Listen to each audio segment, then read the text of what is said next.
Iniciamos la grabación. Gracias, Fernando. Gracias. Bueno, ahora sí se está grabando, así que bueno, no se ha perdido el comentario inicial que no tiene importancia. Pero bueno, eh, les decía que me gustaría escucharlos.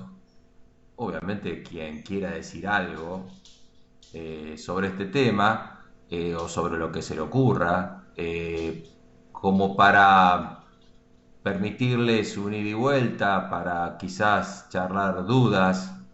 No específicamente, no soy siempre dentro del ámbito de estudio en el cual estamos, por supuesto, ¿no? Pero bueno, si estuviéramos en clase, obviamente aprovecharíamos para compartir experiencias o angustias, etcétera.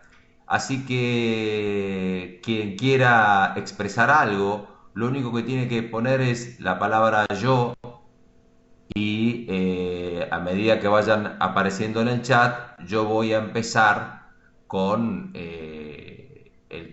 la persona que primero diga yo. Si no quieren opinar nada, no hay ningún tipo de problemas. Esto no es obligatorio, solamente lo estoy abriendo para, para permitir un ida y vuelta que este sistema, si bien lo permite, digamos, pero dada la cantidad de participantes, los tenemos que hacer un poco ordenados, porque si no, es un sistema que ya lo estoy probando por todos lados, lo estoy probando en el trabajo y lo estoy probando también como alumno en un curso que estoy haciendo.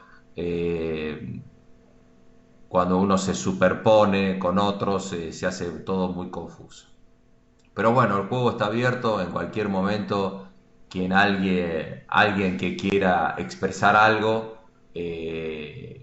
por ahí me pone o yo quiero hablar, o me gustaría hablar sobre esto, o quisiera hacer una consulta, lo que ustedes quieran. Bien, eh, nosotros en clases anteriores estuvimos viendo el concepto del comportamiento organizacional y dibujito se los recalco.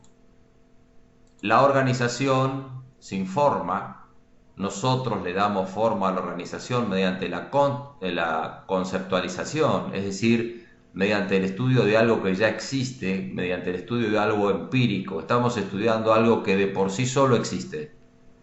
Ustedes miran, pero hay muchas organizaciones que los tipos hacen muchas cosas que nosotros estudiamos. Sí, estoy de acuerdo.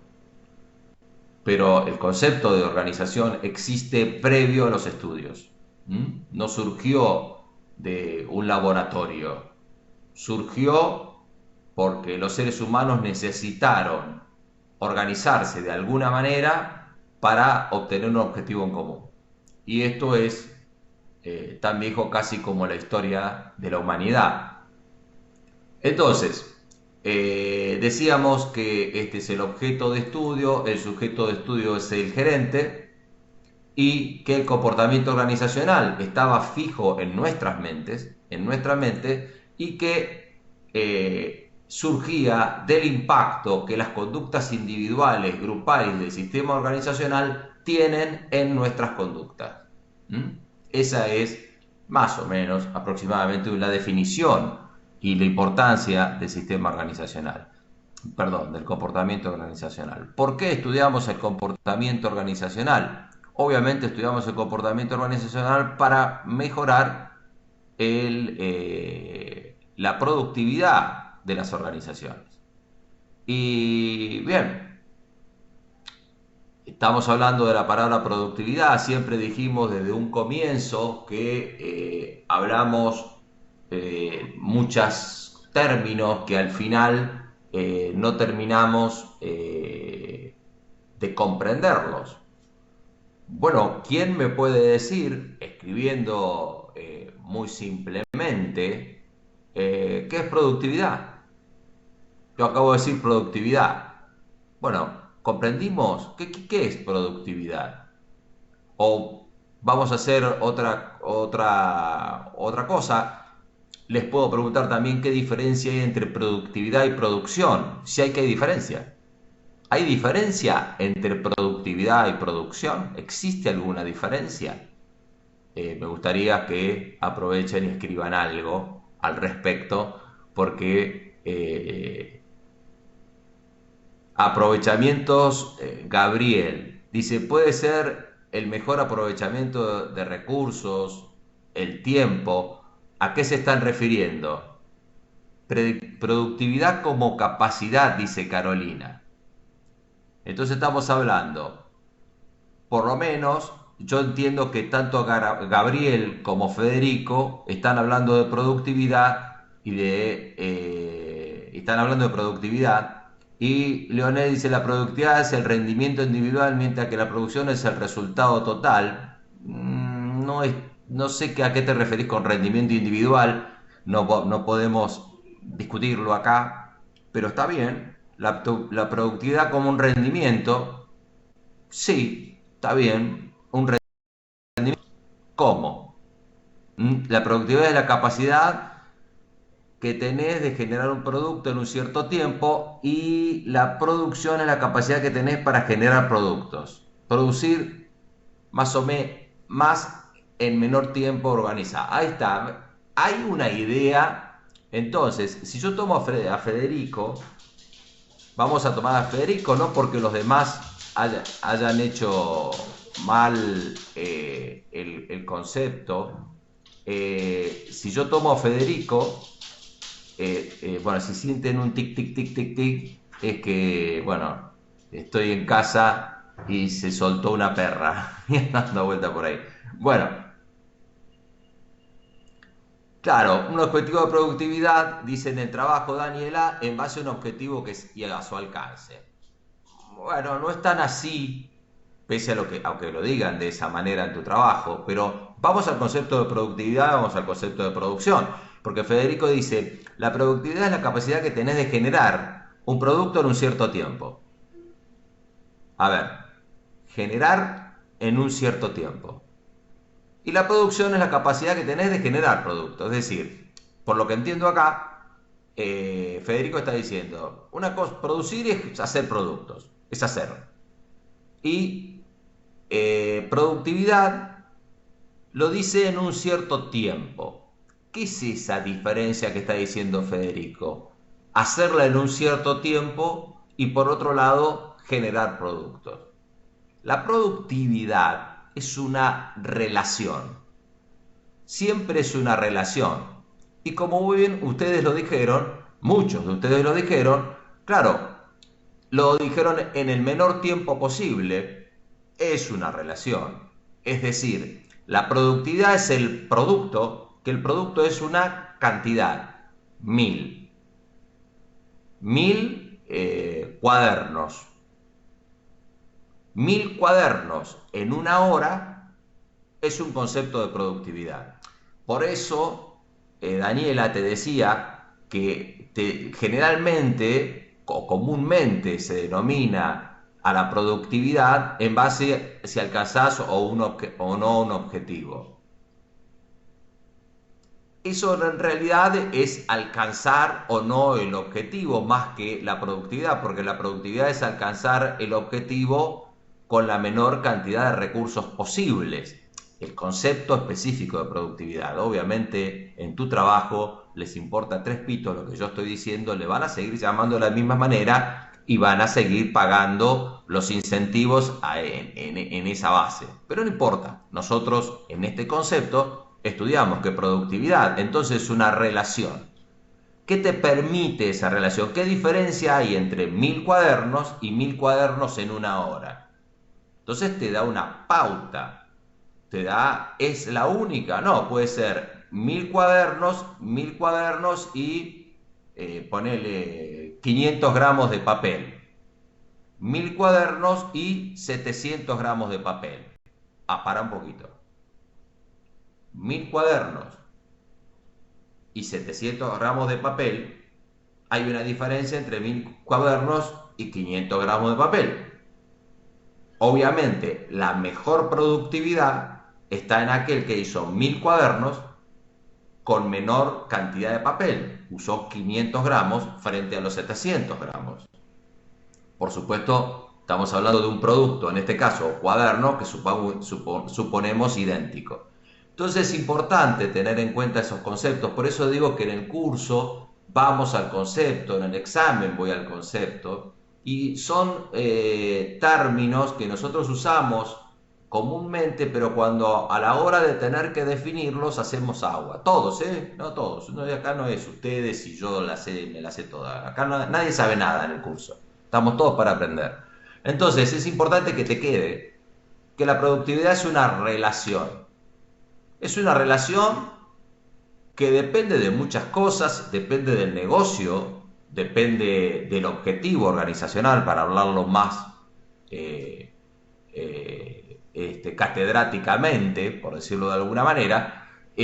Vos utilizás la productividad y te permite medir en cierta manera, pero aparte te permite otra cosa más importante, es que te permite comparar con otros. Es decir, vos decís, por ejemplo, tenés un hotel y decís que en tu hotel tenés, yo no, si alguien domina el hotel después, el negocio hotelero, yo tengo un promedio de 3 mucamas por habitación, por decir un concepto que se me ocurre ahora. No es una medida que te está diciendo que la cantidad de camas disponibles, te está dando una relación de mucamas por habitación. Entonces a vos te permite eso ir a otras organizaciones y poder determinar si otras organizaciones por ahí te dicen, no, yo utilizo 2 mucamas por habitación. Organizaciones comparables, por ejemplo, obviamente estamos hablando de, supongamos, hoteles 4 estrellas respecto a hoteles 4 estrellas, comparables al servicio. Entonces la productividad te permite ese tipo de comparación. Vos me decís, ¿cómo averiguar las otras cosas? Y ahí entra a jugar otros factores. No es espionaje, pero cómo ver justamente una de las funciones cuando después veamos y estudiemos la organización que la denomina Misber el apex estratégico, es decir, la cumbre estratégica, o entre nosotros, más criollo, la alta dirección de la compañía, es justamente la que está más en contacto con el entorno. Entonces, che, pero ¿cómo hacen estos tipos? Y entonces siempre en las organizaciones te la pasás buscando información. ¿Para qué? Para determinar esas cosas. Para saber dónde estás parado. Entonces, si yo estoy parado, ¿qué estoy haciendo? Estoy haciendo, volviendo a los cuadernos, estoy haciendo 1000 cuadernos por hora. 1000 cuadernos por hora, además, te permite para establecer un concepto que hablaron por ahí de capacidad. De capacidad. La capacidad de producción, cuando vos hablas de capacidad de producción, está en función de esa relación. Es decir, ¿cuál es mi capacidad de producción? Por ejemplo, yo te digo, vos me decís, yo hice 1000 cuadernos en 1 hora. Bien, perfecto. ¿Ese es el máximo que puedes hacer? Sí, a full, Roberto, a full. Con las máquinas a full, con todo el personal disponible, 1000 cuadernos. Esa es tu capacidad de producción. 1000 cuadernos hora. Esa es la capacidad instalada que vos tenés para hacer 1000 cuadernos hora. Es decir, depende de las horas que vos hagas trabajar en tu fábrica, por decirlo de alguna manera, vas a tener la cantidad de cuadernos y vas a poder o no asistir a la demanda que estás teniendo o parar, frenar la producción porque estás produciendo demasiados cuadernos en función de lo que vos vendés. Relax. Esto no va a ir en el parcial. Yo no les voy a bombardear en esto. ¿Ah? Yo en clase les estoy diciendo esto para que aprendamos.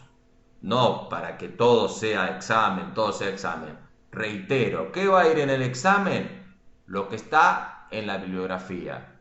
¿Ah? lo que está en la bibliografía. A propósito de eso, me olvidé de subir la bibliografía nueva. Después las voy a subir más tarde o mañana a la mañana, la mayor bibliografía, que ya les dije por dónde venía, por equipo, por lo que sigue, digamos. Pero bueno, olvidé subirlo.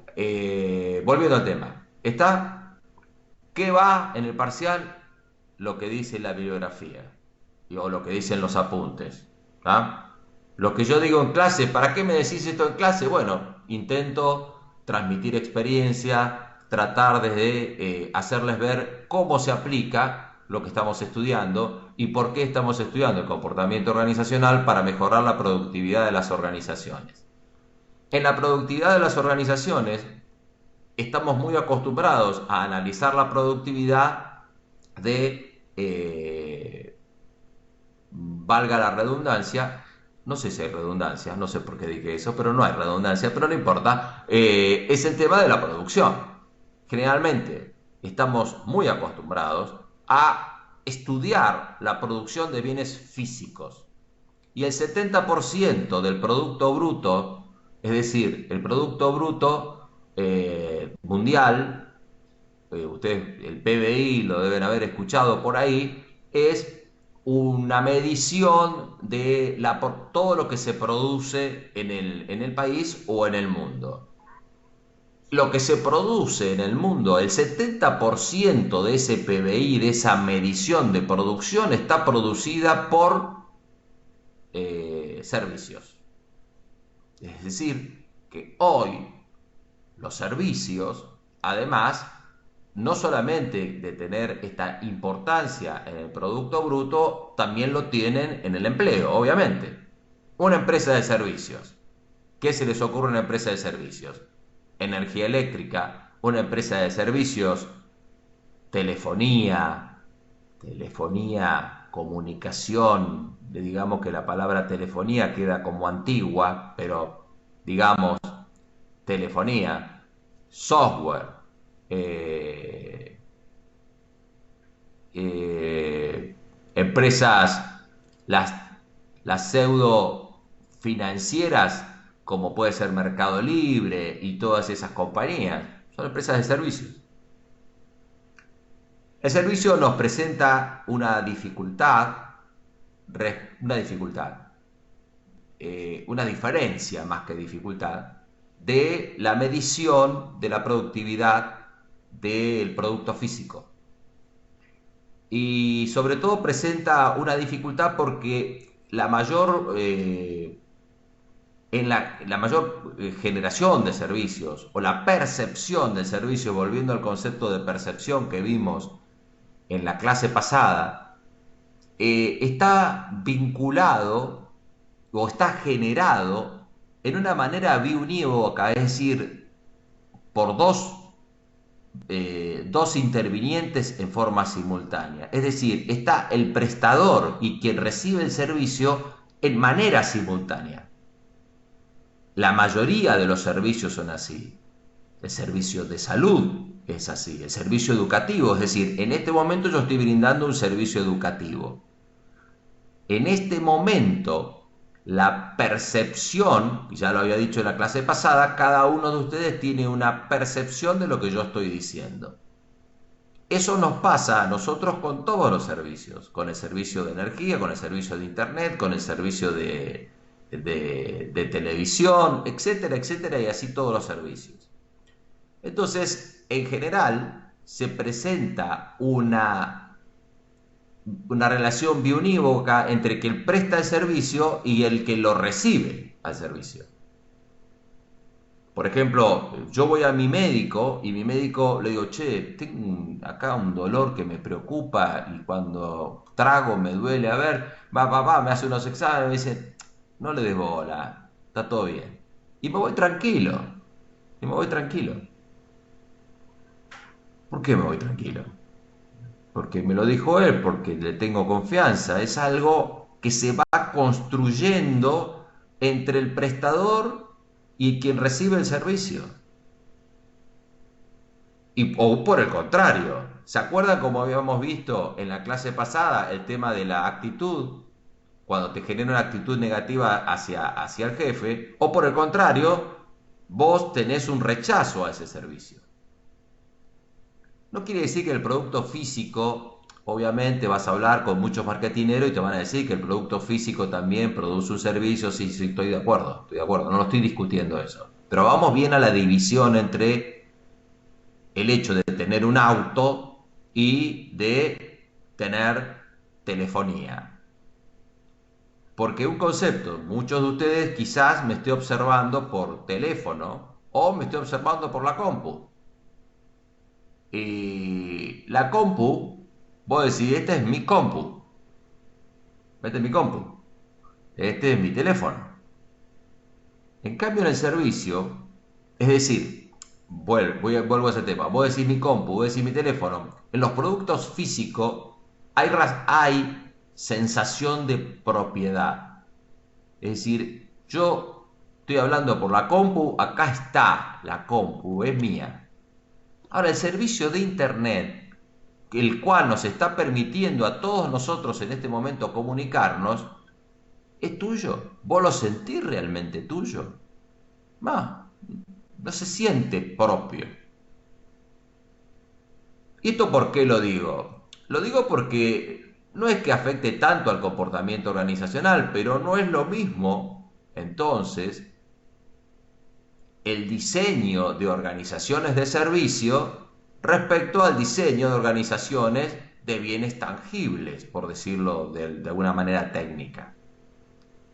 No hay un manual y quizás algunas compañías esta división entre físico y servicio sea muy sutil dependiendo del producto. Obviamente estamos hablando de dos extremos para comprender.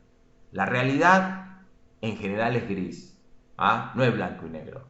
La realidad se van mezclando, pero este concepto nos abre un poco la cabeza. Y justamente el comportamiento organizacional habla de la productividad, pero de una productividad muy compleja de medir, que está vinculada al rendimiento de las personas, de los equipos de trabajo. Por eso yo hago tanto hincapié en la bibliografía o en los apuntes que le doy en equipos de trabajo, porque es lo que vas a dirigir. Es decir, la importancia que tiene de llevar adelante equipos de trabajo. Medir la productividad, de equipos de trabajo es complejo,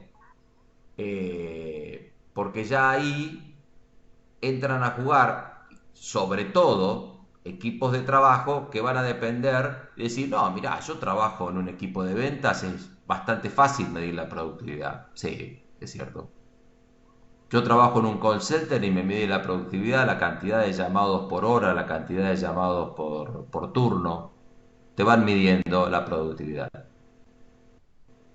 O los casos exitosos que tenés en el llamado, dependiendo del objetivo del call center. Y después, ¿cómo medir? Después nosotros, seguramente muchos de ustedes tienen la experiencia de haber llamado a un call center o a un help desk, es decir, a una ayuda al cliente de cualquier cosa y después dice, por favor, complete la encuesta. Bueno, esa encuesta, aunque no la completen todos, le está dando a la compañía una información de la percepción que tuvo la persona que fue atendida sobre el servicio recibido. Son distintos mecanismos para ir midiendo esta cuestión. Entonces, por eso estudiamos el comportamiento organizacional, por la importancia que tiene en el rendimiento de las organizaciones el comportamiento de las personas, y no solamente eso, sino que es una famosa palabra, empowerment, o lo que podríamos decir entre nosotros, buena onda, para que la persona que trabaja en nuestra organización o en la organización que tenemos la responsabilidad de dirigir, se sienta cómoda. ¿Cómo sabemos eso? Bueno, hay muchas maneras de hacerlo. Por ejemplo, una de ellas son con índices. Estamos hablando de productividad y estamos hablando con índices. Se mide el índice de ausentismo. ¿Qué es el índice de ausentismo? Bueno, la cantidad de personas que están ausentes, un porcentaje de la cantidad de personas que están ausentes respecto al total de la dotación. Si la dotación son 100 personas y faltan 10, el ausentismo es del 10%. Y fíjese esta relación, y vos me dirás, ¿y eso es bueno o malo? Bueno, mirá cómo viene la cosa. El tema es, hace muchos años, siempre cuando hablo, sí, muchos años atrás, quizás 30, ustedes eran angelitos de Dios, qué sé yo, por dónde andaban. Pero bueno, volviendo al tema, siempre me voy. El tema, hace muchos años, un porcentaje aceptado, generalmente aceptado para el ausentismo era el 3%. Es decir, si vos tenías un ausentismo del 2,5, es decir, está dentro de lo normal. Uno puede decir un 3% y decir, bueno, el 3%, déjate de joder, 3% no es mucho. Bueno, depende de la dotación. Si tenés 15.000 personas, saca el numerito.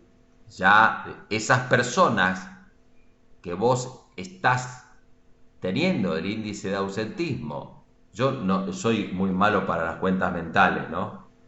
Soy muy malo para muchas cosas, pero para las cuentas mentales también. Entonces son 15.000 por el 3%, son 450 personas. Es decir, que vos tenés en la dotación 450 personas que van a faltar siempre.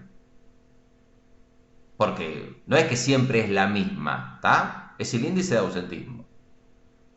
Cuando ese índice de ausentismo, que hoy se considera normal un 7%, no un 3%, un 7%, ¿por qué se considera normal eso? Porque se modificaron las costumbres, simplemente por eso. Entonces, ¿por qué? Porque las organizaciones están haciendo mal las cosas. Y sí, en algunos casos sí. Peter Ferdinand Drucker o Drucker, como quieran decirlo, yo digo Drucker, porque era de origen austríaco. Peter Ferdinand Drucker, ya en la década del 70, escribió un libro muy famoso, llamado La gerencia, responsabilidades y prácticas, en el cual ya anticipaba que uno de los problemas que tenían las organizaciones era que el trabajo cada vez se desplazaba más lejos de las esperanzas y comodidades del trabajador. Y hoy tenemos un problema muy fuerte en las organizaciones de compromiso organizacional.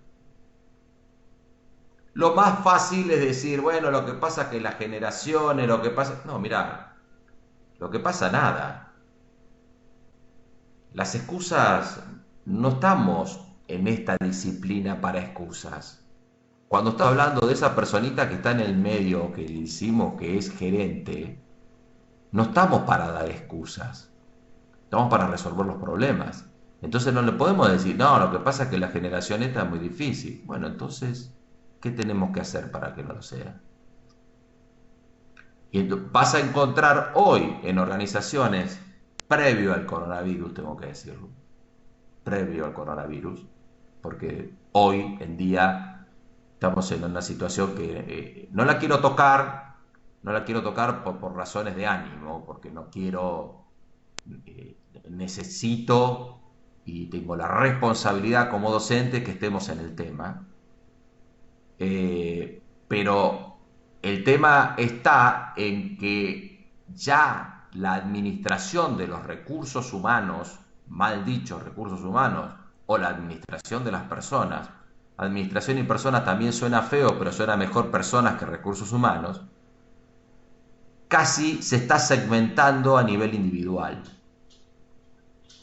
Y ya antes, previo al coronavirus, había personas que hacían planteamientos y decían, mirá, yo no puedo seguir trabajando porque tengo muchos problemas para coordinar con mi pareja trabaja, los hijos, mis hijos, el colegio, me vuelvo loco, siempre es una tensión y un estrés permanente a diario que me supera y la verdad que no puedo seguir trabajando. Y hay muchas compañías que con algunas personas que les resulta importante retener en la organización, les dan la posibilidad de trabajo a distancia o teletrabajo, como quieran denominarlos. Ya se estaba produciendo eso antes de, del coronavirus.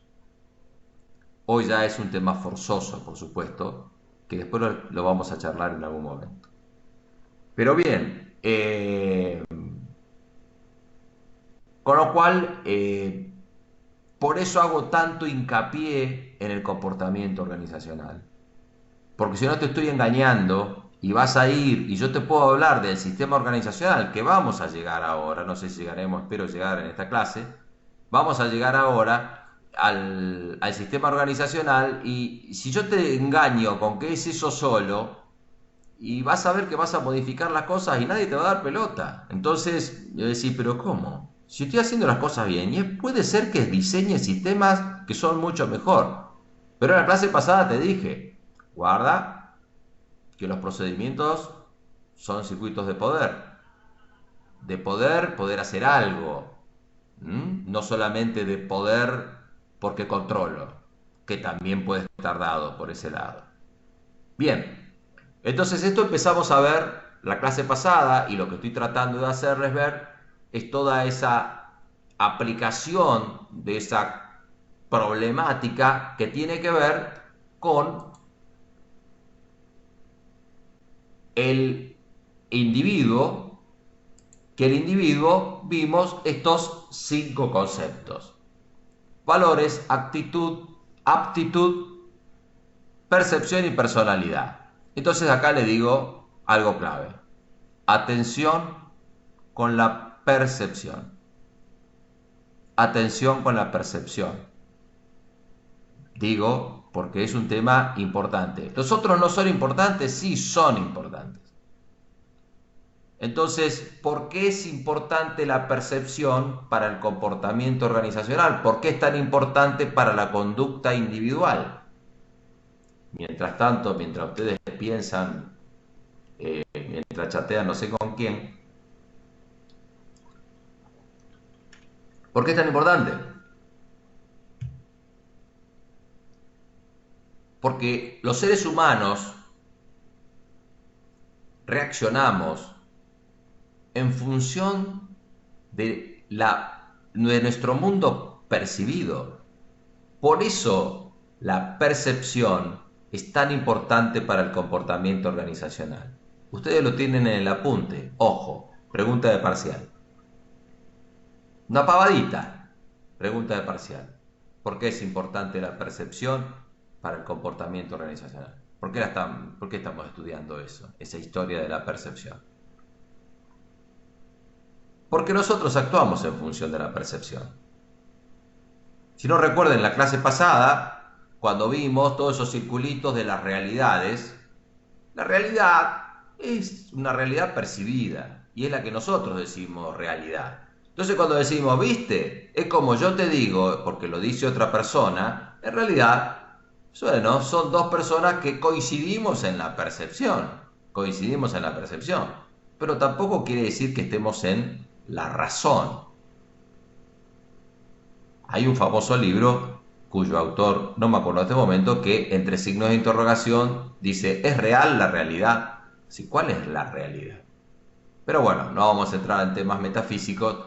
La cuestión es que es importante acá el tema de la percepción, y la personalidad, que la están viendo ustedes ahí, es un fenómeno dinámico que en realidad actúa con todos los restantes 4 elementos, haciendo que nosotros reaccionemos en función de los estímulos externos que recibimos, en función a nuestros valores, nuestra aptitud, nuestra actitud, y fundamentalmente a través de nuestra percepción. Bien, volvemos al temita de comportamiento organizacional, y ahora cambiamos de circulito y vamos al grupo.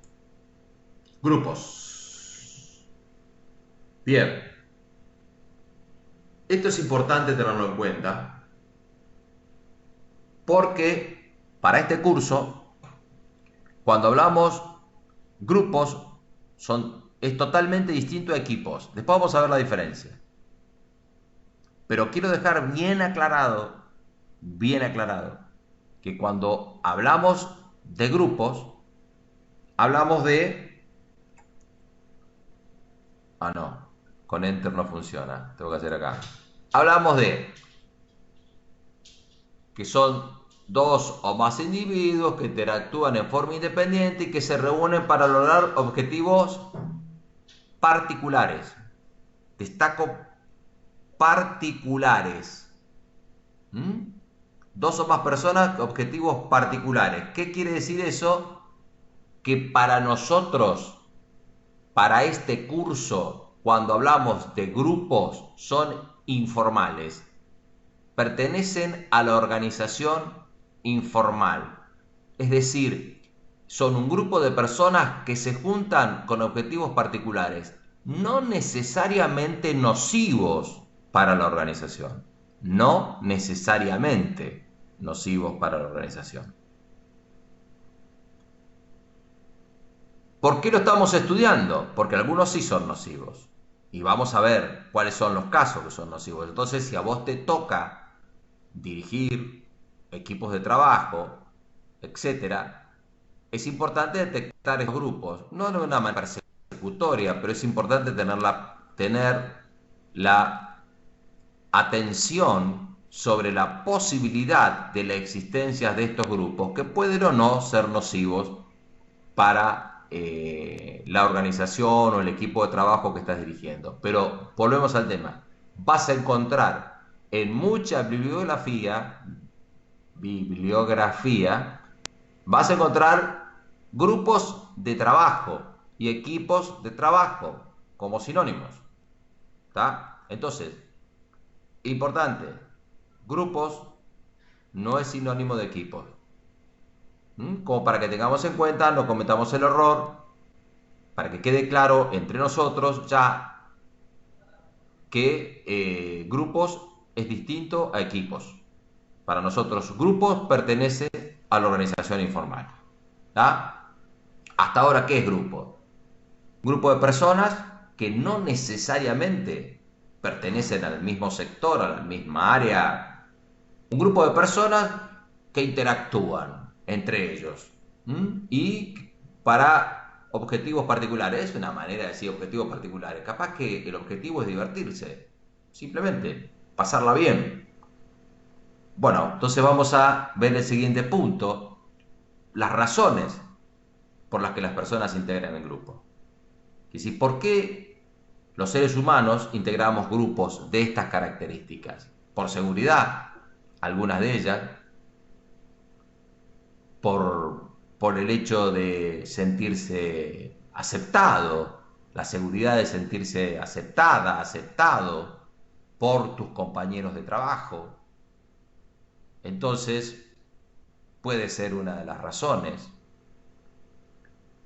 ¿Y por qué te lo doy ahora?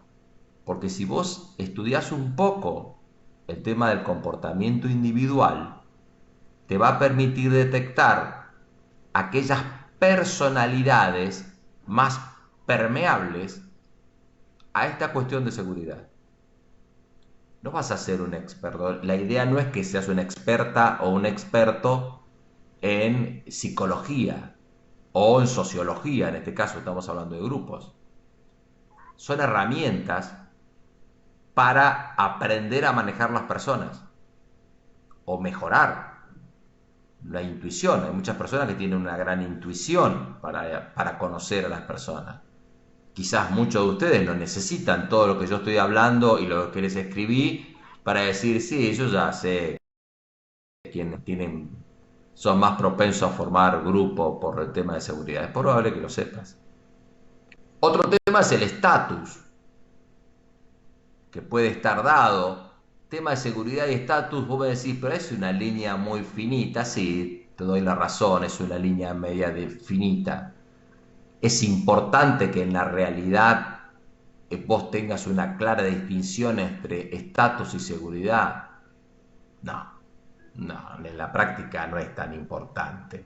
no es tan importante. Yo en el parcial te voy a preguntar cuáles son las razones y vos vas a tener que definírmela por separado, pero en la práctica no te voy a engañar. Entre seguridad de estatus e inclusive autoestima, es decir, si ya todo el tema de pertenencia puede darte sensación más de bienestar y favorece a la persona, le favorece la autoestima. Así, o sea que a veces quizás te pueda, si el grupo no es perjudicial para lo que estás dirigiendo, decir, bueno, está bien, por lo menos se siente más cómodo en el trabajo, más cómoda en el trabajo y se desempeña mejor. Porque la importancia que nosotros tenemos es el desempeño de las personas. ¿Ah?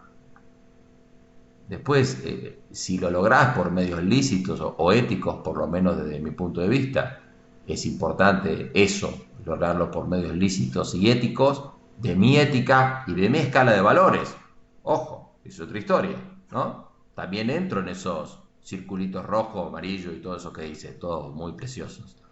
Bien, pertenencia es el otro tema que vos tenés por temas sociales, porque está fulanito y quiero pertenecer. También quiero pertenecer a ese grupo. Menganita y quiero pertenecer a ese grupo.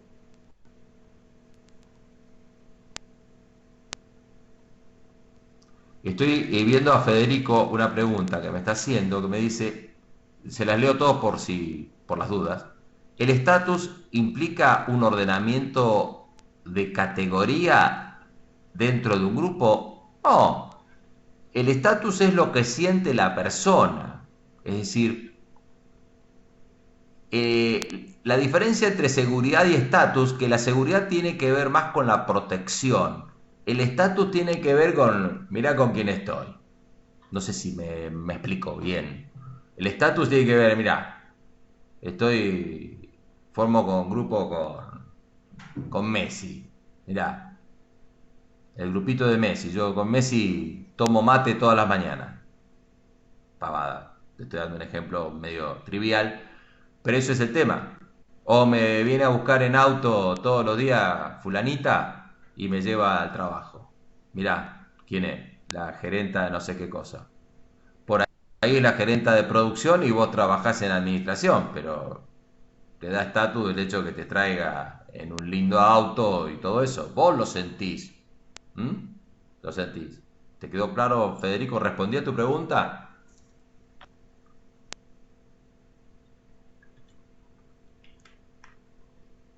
Federico, que sí.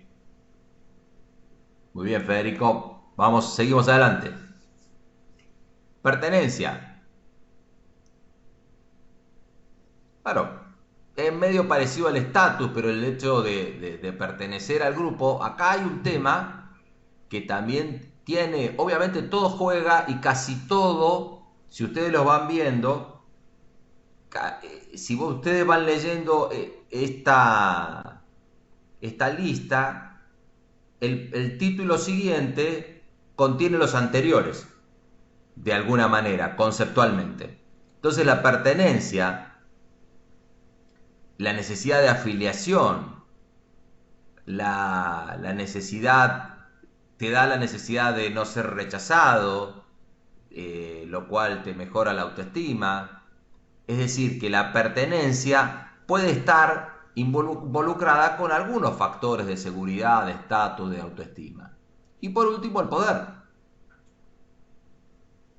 Quizás el grupo te permita lograr lo que vos no puedas lograr individualmente. Y acá es un tema muy importante que quiero hacerles que ya en este momento, si bien es muy al inicio del cuatrimestre, el tema de ojo con las personas en grupo. Pero no me refiero por las que integran el grupo. Cuando vos sentás a un grupo de personas, yo he estado con muchas asambleas de trabajadores.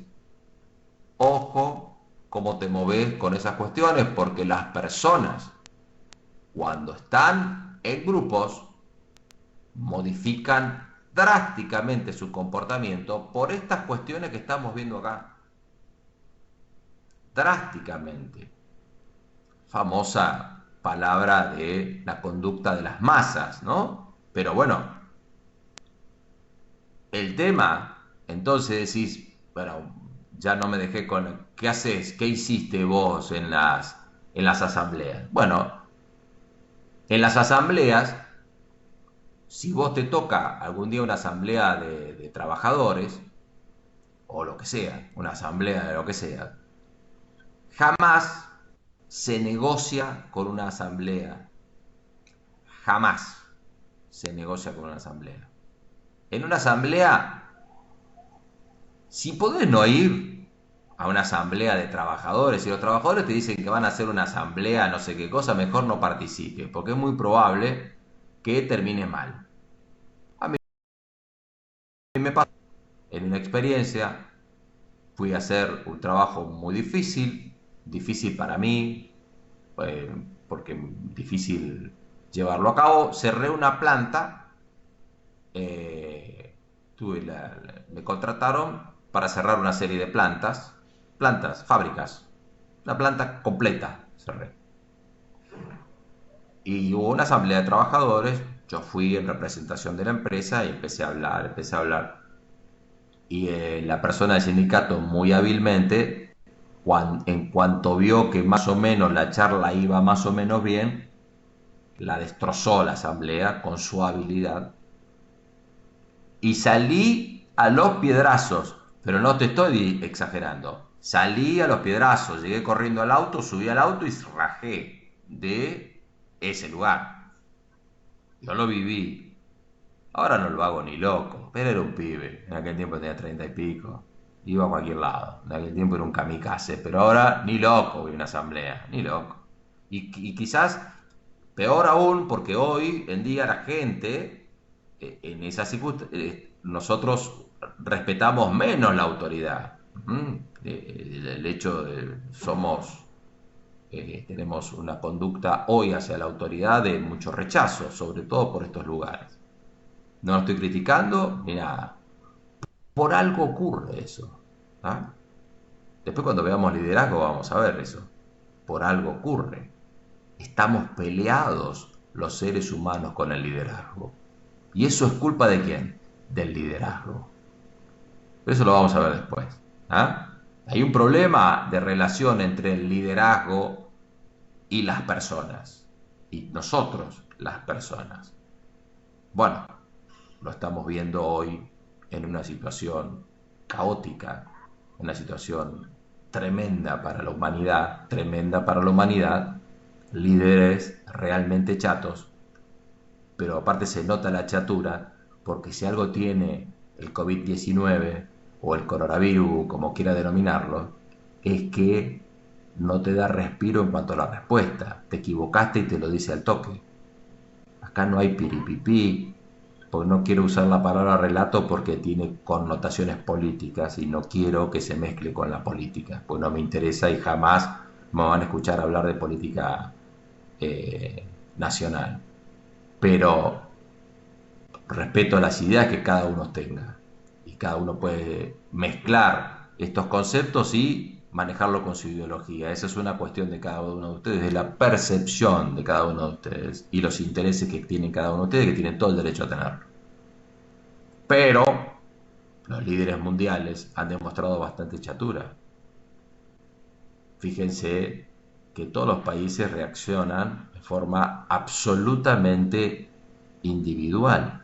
No hemos visto una conducción colegiada de nada, de nada. Ni siquiera nos han mostrado una reunión, obviamente en videoconferencia, donde los líderes se han consultado entre sí para decir, che, ¿qué estás haciendo? ¿Qué no estás haciendo? ¿Lo harán? ¿No lo harán? ¿Quién sabrá? Pero bien, obviamente, obviamente, esta crisis gravísima que estamos atravesando, no sé si llamarlo crisis, no sé ni cómo llamarlo, eh, está afectando nuestras escalas de valores, dramáticamente afectando nuestras escalas de valores. La escala de valor, acuérdense que es el tema de las preferencias. Fíjense que en este momento casi no hay agua en las cataratas del Iguazú y casi no hay agua en el Paraná y casi no hay agua en el río Uruguay. Y ni estamos hablando de eso, que sería noticia en otras circunstancias. Hay ya puertos en el río Paraná que están sin agua y muelles, y no solamente eso, están encallando muchos peces. Aparentemente hay una represa cerrada en Brasil, porque Brasil tiene unas represas sobre el río, sobre el que da origen al río Paraná y después da origen al río Uruguay. Bueno, como siempre me voy de tema. Razones por las que las personas se integran al grupo. Pregunta de parcial. Puede ser pregunta de parcial. No digo que vayan. Todas las que yo te voy a decir pregunta de parcial van a ir algunas. Pero por lo menos te voy marcando. Nadie me cree. Nadie me cree, pero las preguntas de los parciales las digo en las clases. Nadie me cree. Y van a ver cómo, cuando tomaremos el parcial, qué sé yo, cuando la vida proveerá, pero bueno, en el momento que tomemos el parcial, van a ver el tema de la percepción. Yo dije que iba de cajón, bueno, vas a ver. Pero bueno, ojalá que en este curso no ocurra y a todos les vaya bien. Bien, seguimos adelante. Etapa en la formación de grupos. Y acá vas a encontrar una gran diferencia. La mayoría de la bibliografía tiene 5 etapas y a mí me repudrieron las 5 etapas porque la primera etapa de formación, todo eso... Bueno. Entonces no le doy importancia a esas 5 etapas. Para mí, las etapas de formación de grupo tienen 3 etapas claramente definidas.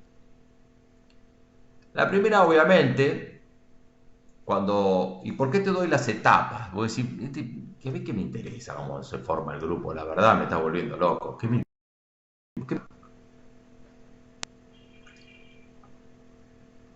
Cuando veas, eso te permite decir, ¿acá qué está pasando? ¿Qué está pasando? Fíjense que nosotros tenemos las creaciones de grupos sobre la base de tragedias. Sobre la base de tragedias. Cuando le pasó lo de Cromañón, pero Cromañón ya hace muchos años, pero le voy a decir algo más cercano, cuando chocó ese famoso tren en Once y hubo 50 y pico de muertos. Al principio se juntaban las personas a quejarse, bla, bla, bla, bla, bla, bla, y ahí, muy al extremo, te estoy diciendo cuál es el caldo de cultivo de una formación de grupos. Es muy desordenado, no hay liderazgo, los miembros se empiezan a conocer, y es una etapa en que se va ordenando cuando los miembros van diciendo, che, ¿por qué no nos organizamos? Ya cuando empiezan esas palabras, termina esa etapa 1 y va a la etapa 2, que es la etapa del conocimiento. Y ahí puede pasar que existan ciertas tensiones interiores porque en general los miembros empiezan a encontrar, vos vas a un grupo y vas a decir yo quiero, y vos entonces empezás a encontrar algo muy importante que ya lo encontrás en las organizaciones, que es la limitante a tu individualidad. Y, y generalmente ahí empieza algunas resistencias que generalmente terminan en la elección de algún cierto liderazgo, de alguien que pueda imponer o que pueda dar confianza o que tenga esas facultades o esa capacidad de ser seguida o seguido. No está claro todavía en esta etapa, pero ya se empieza a percibir quizás la necesidad de un liderazgo. Y obviamente la etapa 3, que es la cohesión del grupo, es ya empezás a negociar esas diferencias, empezás a encontrar un sentido de identidad y obviamente comienza a surgir el liderazgo. Eso es un tema, lo que habla, las 3 etapas que ustedes tienen acá, como para tener en claro cómo se van formando esos grupos que son informales. ¿Está? Acá no hay... Vas a encontrar grupos de trabajo en otras bibliografías. Inclusive Robbins habla de grupos de trabajo. A mí me resulta muy confuso hablar de grupos de trabajo y de grupos y decir, para un poquito. Porque los grupos, yo he visto compañías, fabricantes de automóviles, que había grupos de personas en la cual ya habían establecido cuál era el límite de la capacidad de producción, que no iban a hacer más autos que eso. ¿Por qué? Porque no se le daba la gana. Se terminó la historia. Y entonces venía el gerente de producción y le decía, yo voy a hacer más coches. Y los coches se colgaban en unos rieles y venían las carrocerías colgadas. Y cuando venía el auto, si decían que se iban a hacer 100 autos por día, estoy inventando un número, y venía el auto 101, se caía. Se caía. Se caía. Eso ya es un factor negativo de este tipo de grupos. Y actúan y actuaron siempre en las organizaciones. Ojo, no confundas exclusivamente estos grupos con la organización informal como un todo de lo que yo te estoy diciendo. Yo dije que pertenece a la organización informal, no que sea exclusivamente la organización informal. Ojo con eso, ojo con eso. Porque si volvemos al tema de la formalidad de la informal, si nosotros hablamos de organización formal, y eso es otra cosa que sería bueno que aprendamos, que es a leer entre líneas. Porque si yo les hablo a ustedes de organización formal, es decir, ¿por qué este tipo me dice formal y no me dice organización a secas? ¿Por qué me dice formal?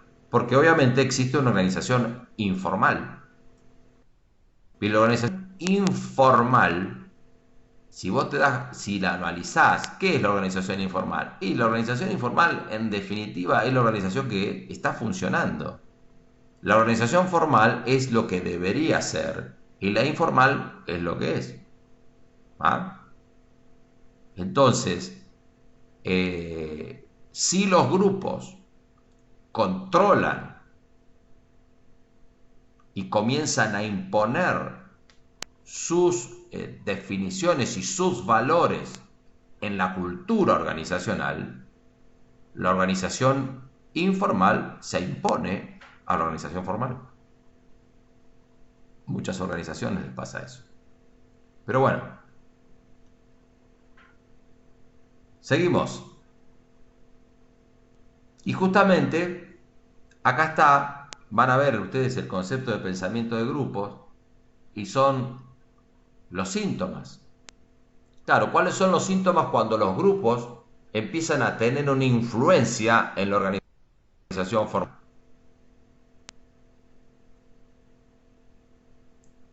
Entonces, es un tema que los miembros que pertenecen al grupo comienzan a reforzarse entre sí en lo que debería ser. Entonces vos te encontrás con una resistencia de esa naturaleza y en definitiva, cuando se generan esas resistencias, se empiezan a generar centros de poder informal. ¿Por qué se genera ese poder informal? No estamos viendo ahora el concepto de poder. Puede ser por carisma, puede ser el poder de experto, solamente porque se lo considera el tipo o la chica que conoce del tema y que conoce más que el jefe. Por eso la siguen más a ella que al jefe, por ejemplo. Presiones. Entonces, puede haber personas en tu equipo de trabajo que no integren parte del grupo, pero que sean presionadas no a formar parte del grupo, sino que sean presionadas a aceptar esos argumentos del grupo. Después tenés falta de consenso, perdón.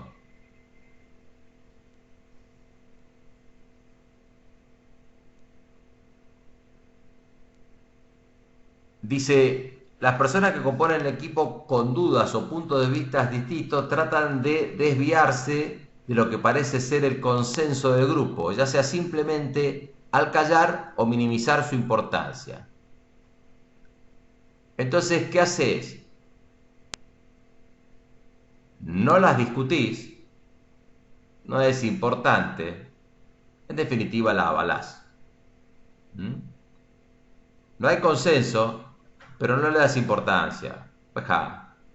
Es importante esto, es importante porque los seres humanos tendemos a actuar cuando esto se hace muy grande. ¿Y por qué te lo estoy dando ahora? Para que vos entiendas que esto es importante actuar cuando es chiquito. No cuando, claro, porque si el grupo ya se impuso, obviamente te va a tocar un trabajo sumamente arduo, sumamente arduo. Porque estamos yendo hacia un concepto, estas cosas las estamos viendo, estos conceptos los estamos viendo desde el punto de vista informal, pero formalmente estos mismos conceptos que estamos viendo ahora forman parte de la cultura organizacional. La cultura es como esta cohesión que nosotros hablamos del grupo, es la cohesión que la cultura organizacional debe lograr en la organización formal. Entonces, cuando la cultura es solapada o reemplazada por estos conceptos, en cierta manera, por estos conceptos que estamos viendo ahora, se empieza a resquebrajar los valores de la organización. ¿Ah? Porque la cultura organizacional, que después, eso sí ya tiene el capítulo para leerlo directamente de Robbins, capítulo 17, si mal no recuerdo, ahí es a donde voy. Porque, ¿qué pasa? Si vos, como tiene una definición fantástica, Peter Drucker tiene una definición fantástica, vos decís, ¿no leíste ningún otro autor? Sí, leí otro, pero ¿sabes qué? El único tipo que habló de práctica, que dijo que el management es práctica, es él. Para mí es el mejor autor que ha habido sobre esta historia, sobre la historia de las organizaciones y de la administración. Por eso lo sigo, porque como son conceptos nacidos de la práctica, se pueden seguir aplicando. Vos decís, ese libro es viejo, ya no se puede aplicar más. Claro, hablaba de la moda, de lo que estaba de moda. Y si yo me pongo ahora, yo estoy ahora vestido de negro, ¿no? Si yo me pongo todas unas flores, bla, bla, bla, bla, y me vuelvo a vestir en la clase siguiente, sí, pues este no se baña nunca, está siempre vestido igual. Bueno, Drucker era conceptual. Entonces servía y sirve para todas estas cosas. Y Drucker, volvemos a las definiciones de Drucker. Drucker decía que la cultura se come a la estrategia en el desayuno. ¿Qué quiere decir esto? Vos podés aplicar una estrategia que es inteligentísima y excelente, y lo puede ser. Pero si vos no tenés una cultura adecuada, una cohesión de tus equipos de trabajo, una sinergia, después vamos a ver qué es eso, que una sinergia, que acepten esa estrategia, la estrategia a los minutos se derrumba. Bueno, sería bueno, como yo les dije esto, que esta materia tiene implicancia social, sería bueno que nos preguntemos por qué hace casi un siglo que las estrategias que pensamos no pueden llevarse a cabo en nuestro bendito país. Fíjense que dije nuestro bendito país y no este país, como siempre decimos, ¿no? Este país, como si no estuviéramos, como si no fuéramos parte de. Eso es un problema de cultura social, pero no de cultura de saber o no saber, ¿eh? Me refiero de la falta de cultura, la falta de aceptación a nosotros mismos, la falta de cohesión de valores, cohesión de valores. Bien, ilusión de unanimidad, claro, si hay en este momento hay 67 participantes. Si de los 67 participantes pone que 10 empiezan a decir algo, no sé, este profesor es un chanta, un profesor es un chanta, un chanta, un chanta, un chanta, un chanta, y los restantes 57 se quedan callados, parece que hay una unanimidad. Es una ilusión, pero si los restantes no participan, entonces es uno de los temas, uno de los síntomas, ojo que te estoy hablando de síntomas, como para que vos lo tengas en cuenta, te está diciendo esto es como una descripción de los síntomas, tenés fiebre, tenés tos, te arde la garganta, te arde el pecho, bueno, como los síntomas que estamos conociendo de este desagradable fenómeno que estamos viviendo, estos son los síntomas. Entonces, incorporación al grupo. Otro síntoma es que la gente me dice, más sí, me formo parte del grupo porque acá nadie me protege. Entonces, como vos no actuás, dejás pasar la historia, la gente empieza a sumarse al grupo simplemente para vivir mejor, más cómodo, ¿sí? Porque vos te la pasas en trabajo 10 horas, 12 horas de tu vida y la verdad que pasarla con gente que te está presionando y que te está diciendo no hagas esto, no hagas otro, que te están explotando, qué sé yo, todo lo que sea, lo que te digan, decís, bueno, más sí, termino uniéndome, si no hay diferencia, si me califican a mí igual que a los otros, por ejemplo, típica manera, más sí, me incorporo al grupo.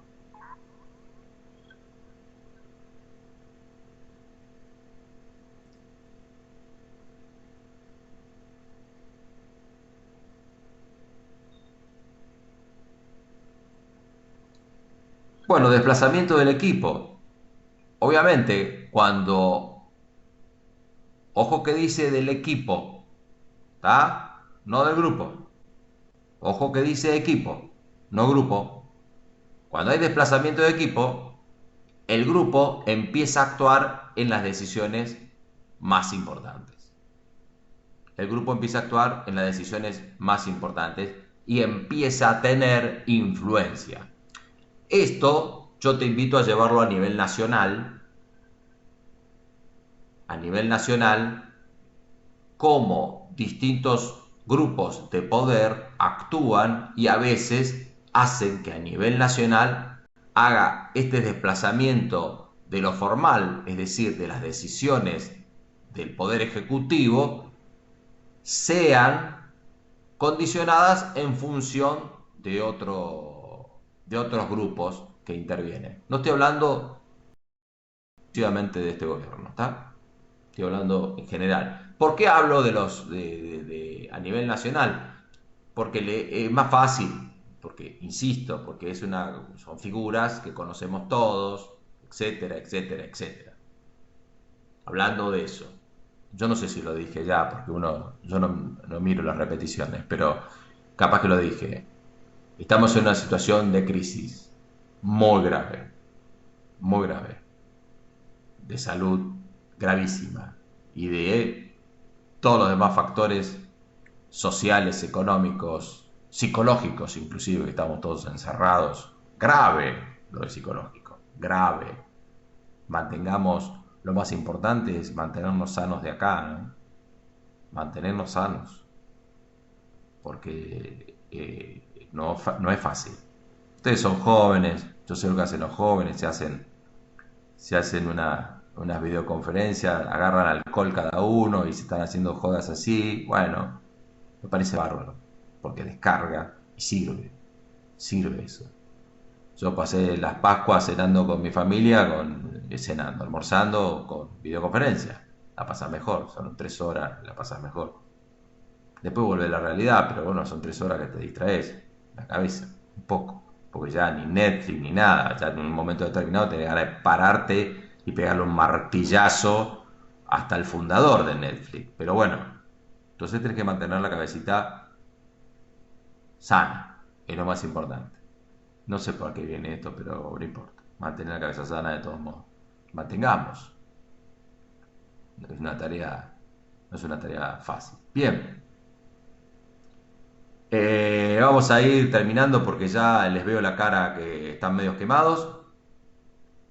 Bueno, y volvemos al tema de comportamiento organizacional porque hemos terminado el trabajo del grupo, hemos llegado hasta el síntoma más grave, que es el desplazamiento del equipo de trabajo, o desplazamiento de la estructura formal. Entonces, ya hemos visto el circulito azul y el circulito amarillo, vimos la conducta individual, vimos la conducta grupal, y ahora nos queda hablar del sistema organizacional. Lo vamos a hacer en el próximo encuentro, que va a ser el jueves, a la misma hora y por el mismo canal. Y no sé si alguien desea tiene alguna duda sobre la bibliografía, eh, o una duda existencial, lo que quieran. En productividad, Agustín, sí. Oh, eh, Tan Leonel y Agustín. Sigan ustedes dos por ahora, porque Agustín dice que tiene una duda sobre productividad. ¿Cuál es tu duda, Agustín?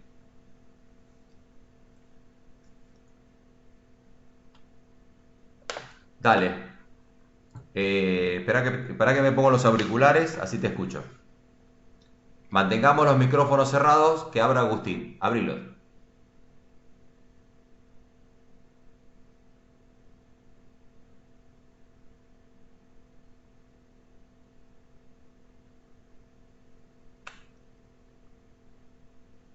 No te escucho, Agustín, ¿eh?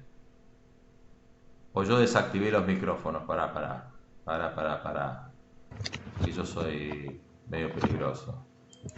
Yo desactivé los micrófonos, me parece. A ver. ¿Y Ahí ahora se cómo los escucha. activo?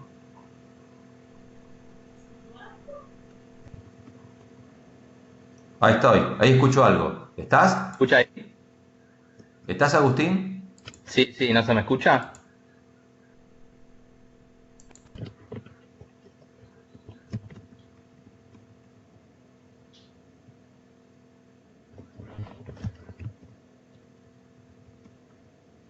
Yo no lo escucho, Bueno, Agustín. Oh. No, yo no te escucho. ¿no me No te escucha escucho. ahí? A ver, voy a poner. Oh.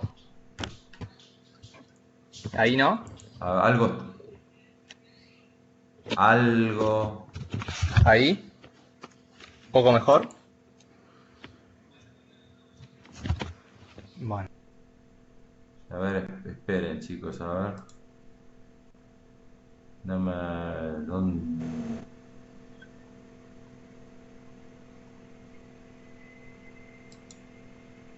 Bueno, esperen a ver dónde puedo habilitar.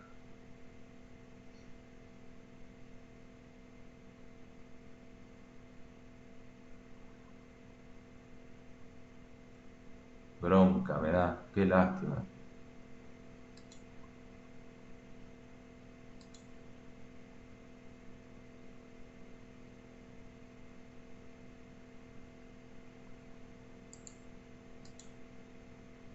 A ver, pulsar grabación, detener grabación, administrar grabación, el tamaño del texto, cambiar fuente, prioridad. Va, dale, pregunta por ahí, dale, así no perdamos más tiempo, dale. Qué lástima.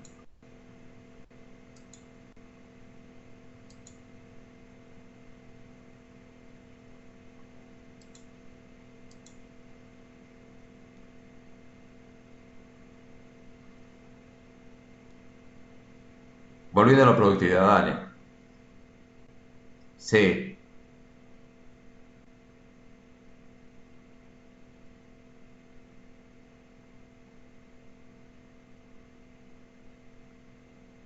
sí, para medir y comparar. ¿Cuál es tu duda? Bueno, a ver, vamos a un tema, Agustín. Medir. Las mediciones son infinitas. Es decir, 1000 cuadernos es una medición. ¿Mm? Es para medir la productividad, también es para, en el caso de los cuadernos, la empresa produce 1400 y la empresa B con 500 gramos. Ahí tenés una comparación de productividad. Y obviamente la B es más productiva, exactamente. Exactamente.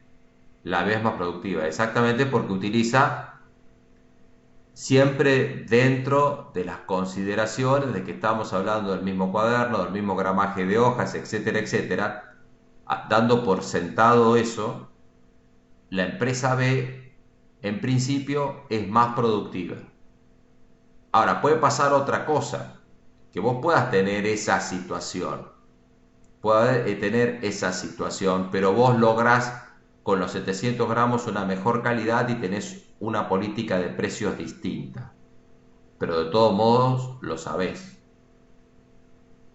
que yo sé que gasto un casi 50% más de insumos, pero también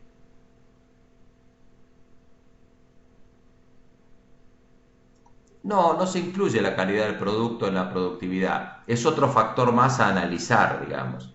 Que la productividad en sí misma te dice eso, pero vos al investigar decís, bueno, está bien. ¿Qué haces vos en general? Lo que se hace es, ¿cómo haces? ¿Me traes el cuaderno? Vamos a analizar el cuaderno que hace la competencia. Te compras un cuaderno, vas a la esquina y te compras un cuaderno. Y lo traes. Y lo empezás a analizar. A ver qué hacen estos tipos. Ah, mira, ah, pero usan un papel de menor gramaje. Ah, pero este, ¿sabes quién es? Este es el papel que produce fulanito, el proveedor ese que a nosotros no nos vende. ¿Entendés? Es decir, el efecto del resultado de la productividad te permite hacerte otras consideraciones y otras preguntas que van más allá de la productividad. La productividad es un índice que te da algún tipo de alarma. Que esto, lo importante de medirte así es conseguir alarmas.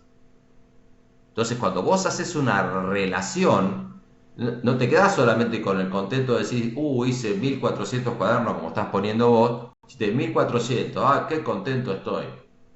Pero gasto el 50% más que el competidor B. ¿Cómo es esto la historia? Lo llamás al gerente de producción y decís, ¿y esto qué es? Te puede pasar otra cosa. Te puede pasar que agarrás el cuaderno de la competencia y lo mirás y los pesás a los dos, por ejemplo, y decís, che, pesan igual. ¿Cómo es esto? No lo estoy poniendo en el producto los 700 gramos, los estoy tirando a los 700 gramos. Entonces, si los estoy tirando, ¿por qué los estoy tirando? Vamos a ver el proceso de producción, vamos a ver qué pasa. No, lo que pasa, y ahí detectás, por ejemplo, típico de la compañía, cuando empezás a ver esas cosas, te vas a mirar y decir, no, lo que pasa es que esta cortadora a veces falla y tengo que tirar toda la resma porque se cortó mal y la tiro. Y pasa. y mucho en las organizaciones eso, que te enterás, pero si vos no tenés estos sistemas de medición así, no te enterás nunca. Y a vos te crees que el costo del producto está así, es así, está correcto. Y entonces, y después vamos a ver con el tema de las empresas sustentables, de las empresas B y todo ese tipo de temas, que está vinculado a este factor de la productividad, porque además, justo estamos hablando de papel, justo estamos hablando de papel, un factor de concientización respecto al cuidado del medio ambiente trascendental, que es el uso del papel, sobre todo en las oficinas, con el uso del paperless. Es decir, que ahí, bueno, pero en ese caso que vos decís, es un tema de calidad de papel. Entonces, si vos sos Rivadavia, yo recuerdo cuando era niño y usaba cuaderno Rivadavia, que yo podía borrar 700 veces en una hoja de Rivadavia y no pasaba nada. Y en la Prida borraba 2 veces y se hacía el agujero. Entonces, ahí es un tema de decir, no, mira, lo que pasa es que nosotros usamos un gramaje de papel distinto. El tema es cuando las condiciones técnicas son las mismas, usás el mismo gramaje de papel y usás mayor cantidad de papel, ¿está?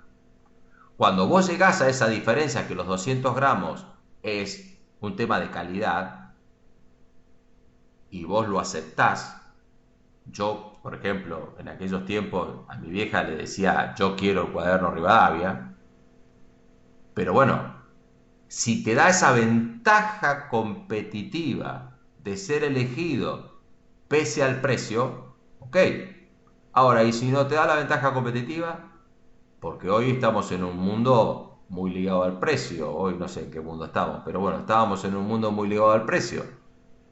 Y ya la calidad, viste, si, mira, si borra 2 veces, tu mamá te empieza a decir, mira, borra despacito, nene, y que la prida sale más barato, mucho más barato. Entonces tu ventaja competitiva ya deja de ser ventaja competitiva. ¿Te acordás que lo vimos antes? Es decir, que la medición de la productividad te dispara. ¿Se acuerdan cuando yo les decía el control que te dispara otra vez el pensamiento estratégico? Es esto. Mira, lo estás viendo, vos estás haciendo ese trabajo, Agustín. Vos estás disparando el pensamiento estratégico en función de una medición de productividad. Entonces vos decís, ese es el control, que no es un control estrictamente de inventario, ¿no? Che, ¿y esta historia cómo es? ¿De qué estamos hablando? A ver, che, ¿cómo vienen las ventas? Y las ventas vienen en picada. Y pará, estamos haciendo un cuaderno más caro y no nos eligen. ¿Cómo es esta historia? ¿Qué venimos pensando? Entonces, redefinís tu estrategia. Redefinís tu estrategia en función de estas mediciones. Porque, por ejemplo, seguramente que la relación mucamas respecto a camas en un hotel te debe dar totalmente distinto en un hotel 7 estrellas, por ejemplo, que ya hay 7 estrellas, respecto a un 2 estrellas. Obvio que te tiene que dar distinto. Te tiene que dar distinto porque el servicio es distinto. Pero si vos no tenés un servicio distinto, y mucho más aún, si tu servicio no es valorado, decís, ¿yo para qué quiero tanta enfermera? Tanta mucama? Porque también te pasa, dije enfermera, porque también en los sanatorios te pasa la misma medición, la cantidad de enfermeras por cama, que es otra medición de productividad. Pero vos podés decir, pero pará, estamos hablando de la salud, ética por un lado y también calidad del servicio por el otro. Y no solamente eso, te doy personal de limpieza, no te voy a decir la empresa, estuvo internado mi hijo hace relativamente poco, no sé cuánto, qué sé yo, a menos de un año, por una operación de apéndice. Pasaban 2 veces por día y no estábamos con el coronavirus en la clínica 2 veces por día a limpiar la habitación, pero limpiaban las puertas de punta a punta, de los dos lados, picaportes y todo, limpiaban todo. Eso depende también de tu política y de tu cultura organizacional. Y de tu cultura organizacional. Porque también esos 200 gramos de diferencia pueden ser la diferencia de que una máquina funcione mal o que definitivamente estés teniendo problemas de fraude en la organización. Que vos se te estén filtrando cantidades importantes, porque lo que vos te estás marcando, una diferencia de casi el 50%, cantidades importantes de papel por otro lado, o no te la están bajando, o algo está pasando, o algo está pasando. No tenés, es decir, no es que desde la definición de productividad tenés todas esas respuestas, no, tenés solamente una llamada de atención. El índice de ausentismo, ¿qué te dice? Nada. ¿Por qué está faltando tanto a la gente? Es una pregunta que te empezás a hacer y empezás a investigar. ¿Por qué el índice de accidentología es tan alto? A mí me pasó en una empresa de gastronomía eso. Entonces empezás a investigar. Y yo llegué a una conclusión. La primer causa es joda. Hay joda en el momento de la producción, porque ¿qué es producción en la gastronomía? Vos te sentás, vos vas a un restaurante, qué sé yo, a comer a las 9. Pero la gente se junta a las 4:30 de la tarde, 5 de la tarde y empieza a hacer todo lo que es la producción. Es decir, por ejemplo, si vas a un restaurante de sushi, empiezan a preparar los pescados y todo ese tipo de cosas que después se van a conformar en los productos que están en los platos. Esa producción lleva un tiempo determinado. Y generalmente, justo te tomo el tema de sushi, que trabaja con cuchillos filosísimos, de tener graves accidentes, porque uno te equivocas con esos cuchillos y son tremendos, tremendos, por lo cual necesitas personal concentrado. Y el principal problema de la accidentología viene por ese lado. También hay otro problema, es la fatiga laboral. También viene el accidente por ese lado.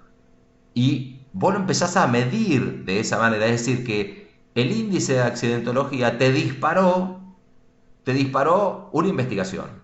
Una investigación, digamos, no una investigación policíaca, sino decir, ¿qué está pasando? ¿Por qué se accidenta la gente? Porque tenés un doble motivo. Pues la accidentología es, por un lado perdés un recurso, tenés menos personal, y por otro lado, tenés una situación grave, se está accidentando la gente. Entonces, otro de los índices muy usados es el índice de accidentología, que todo eso conforma lo que es el concepto de tener una buena actitud en el trabajo, y no me sale el término en este momento, pero bueno, ya me va a salir. Seguramente cuando terminemos la clase me va a salir. Pero que también se mide por encuestas, en algunos casos, cuando el clima laboral, quizás alguno de ustedes haya llenado en alguno de sus trabajos o una encuesta de clima laboral donde se le hace una serie de preguntas que son cualitativas, no cuantitativas. Y vos, obviamente, después de ahí te llegás a una serie de preguntas, ¿no? Bueno, gente, ¿alguna otra pregunta? ¿Había alguna otra pregunta por ahí? ¿Quién era? Con el tema que se escucha.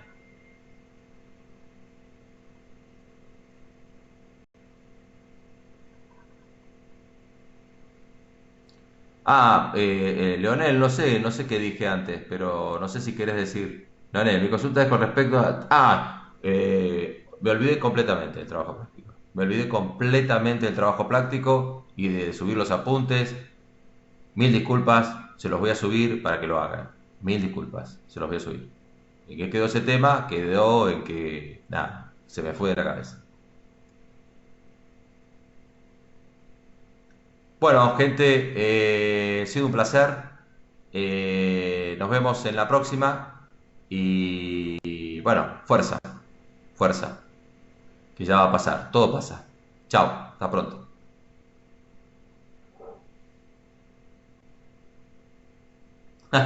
No, no está el perro, ya se fue.